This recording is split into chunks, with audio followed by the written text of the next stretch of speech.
Coming in hot down the pipe this morning, this is Talking Point here on WESN. Sean Michael Small, those who watched AM Prime, you might have seen me there. Now you see me here. Of course, we have to continue discussion on the important conversations of the day.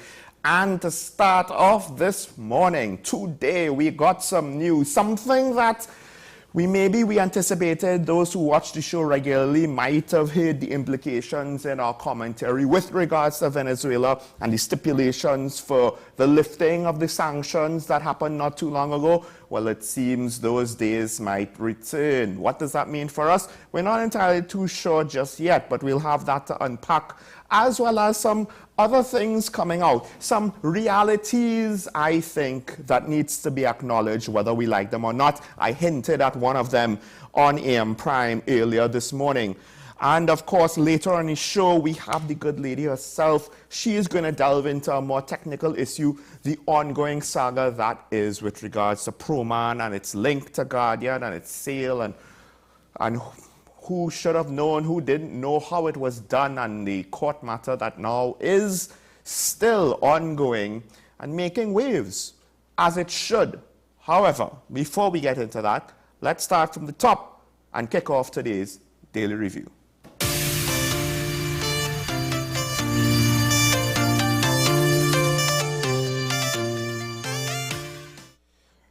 And we'll start with the big thing that I mentioned just now, and that is with regards to the United States.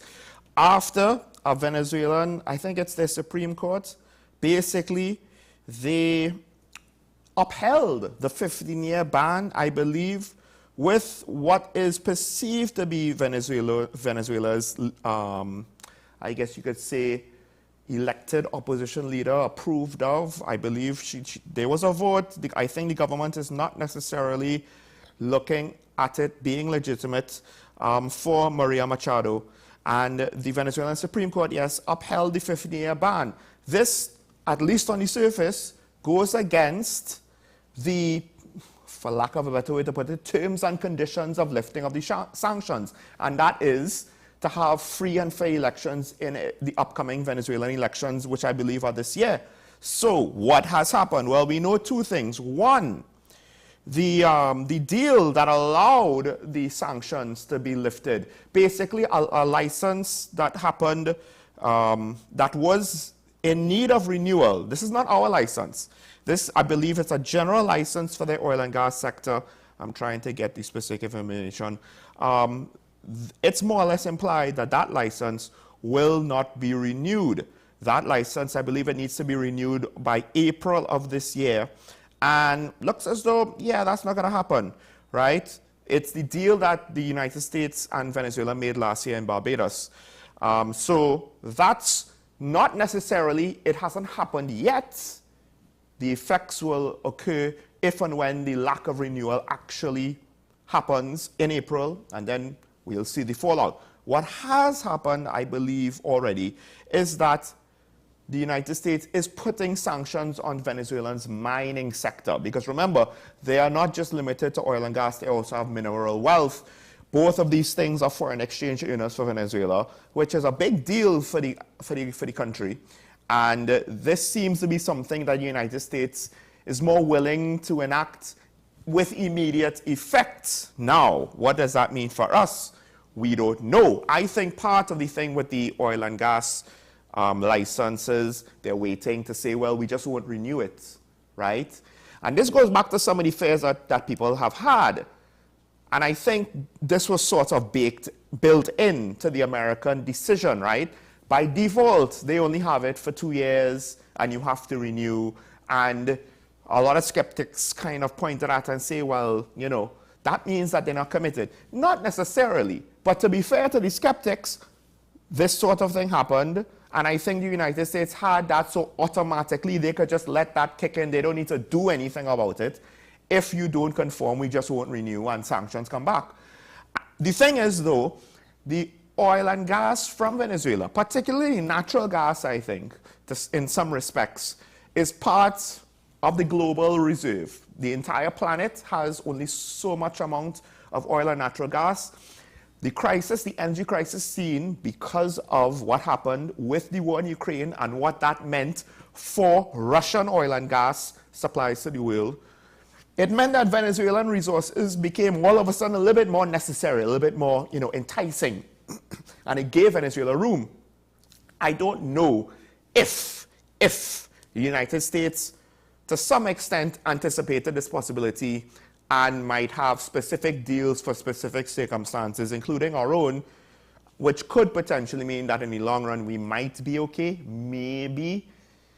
And the Prime Minister is up there right now. Venezuela apparently was on the agenda. Of course, we don't know to what extent this might have touched the bottom line of US policymakers who on some level still have to answer to their voters, and their voters probably don't want to hear about Venezuela not having free and fair elections. It's dicey because the political perceptions of Americans to Venezuela, like Trinidad and Tobago to Venezuela, our perceptions, it's not so clear-cut, right? Not everybody believes Maduro is in the wrong, including some American citizens up there.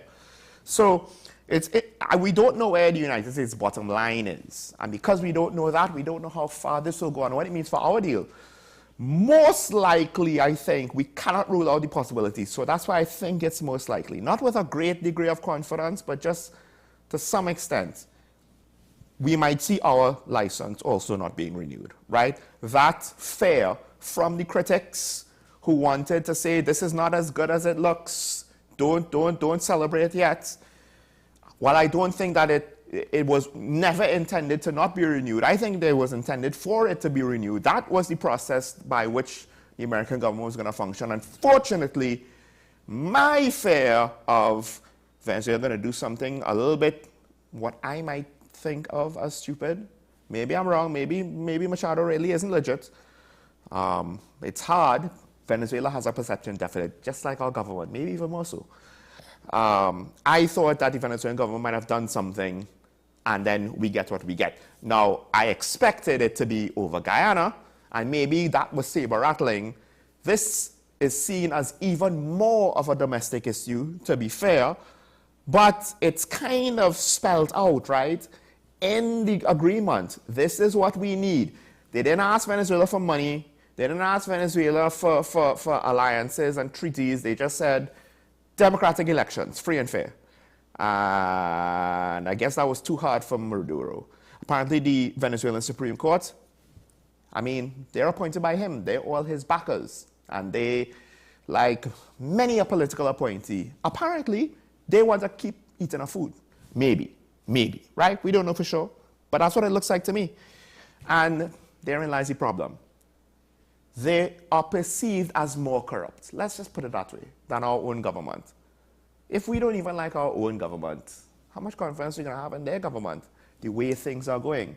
So, all of the eggs in the dragon basket, not necessarily, but about half of the regional, the resources in close proximity is more or less going to be from Venezuela, right? Give or take, however many billions of cubic feet of natural gas we're talking about here. So we have to see, maybe the dream team of the Prime Minister, Minister of Foreign Affairs, and Minister of Energy / Minister of Everything, maybe they could protect their deal, our deal with the United States and Venezuela. Because yes, to some extent, on a practical level, it's also informally the unwritten third partnership in that deal, whether we like it or not, is the United States. All right, let's move on to the next story. This one is quite interesting, given the current climate, and I'll connect the dots a little bit after. But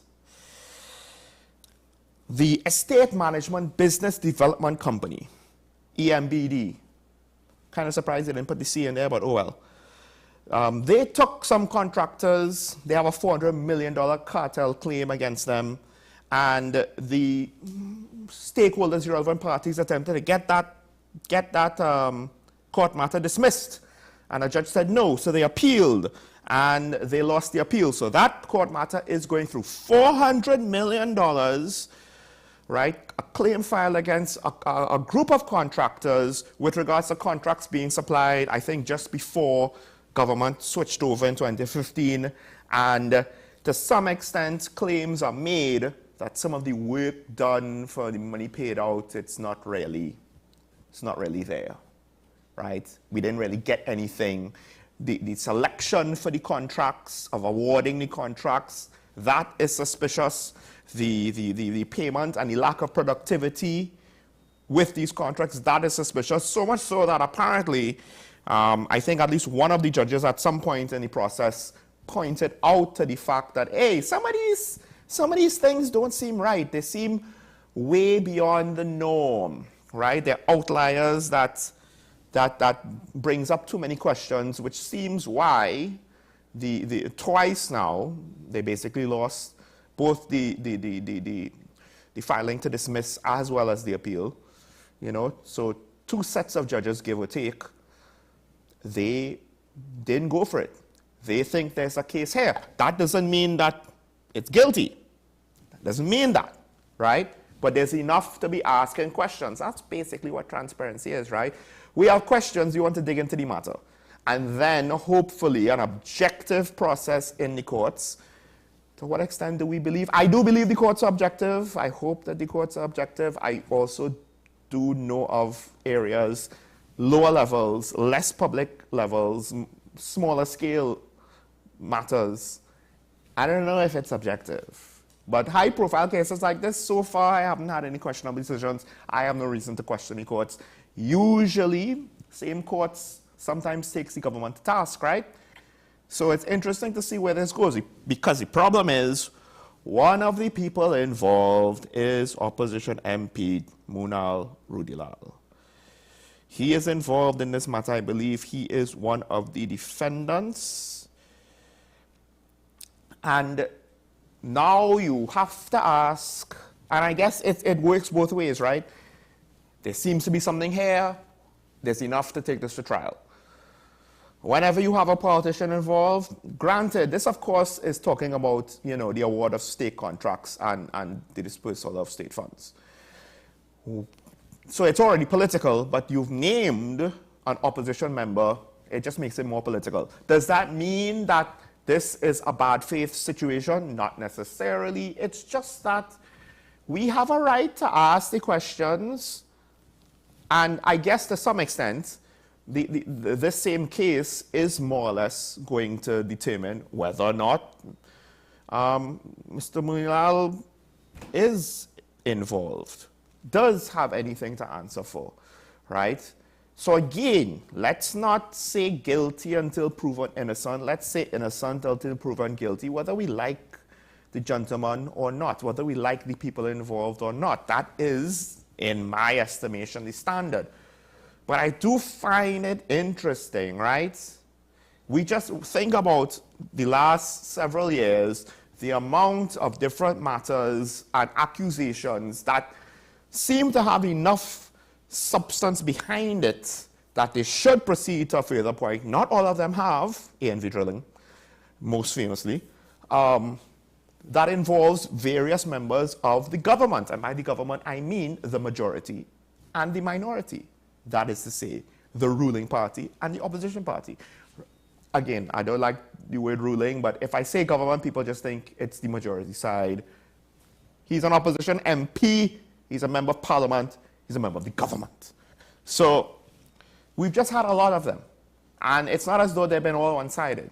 Supporters will think, yes, the true ones are only against the other side. That's what the supporters will say. To me, I just have a lot of questions. Transparency works for you.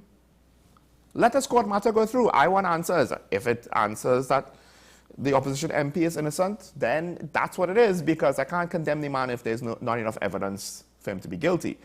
And hopefully the trial will work out and we won't have any funny business going on there.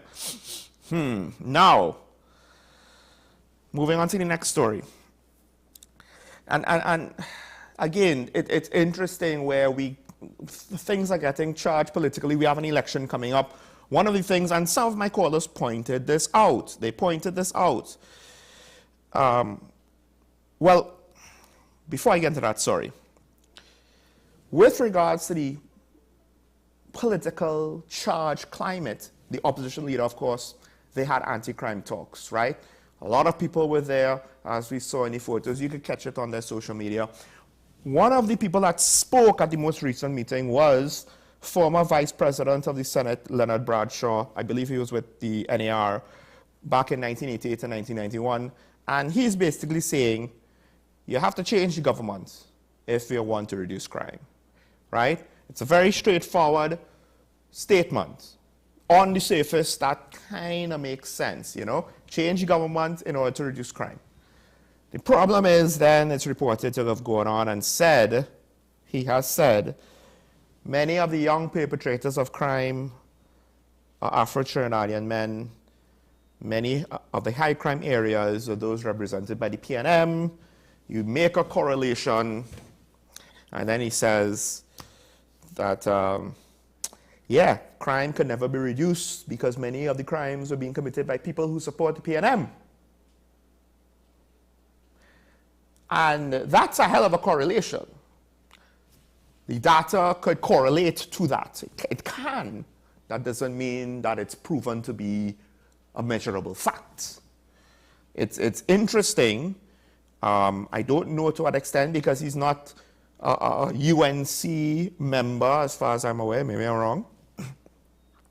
And I could see where he's making an aggressive statement because to some extent this is a big problem and you don't want to kind of throw out half-hearted solutions, right? This is an aggressive statement. The problem is throwing a statement like this in our already racially charged political environment.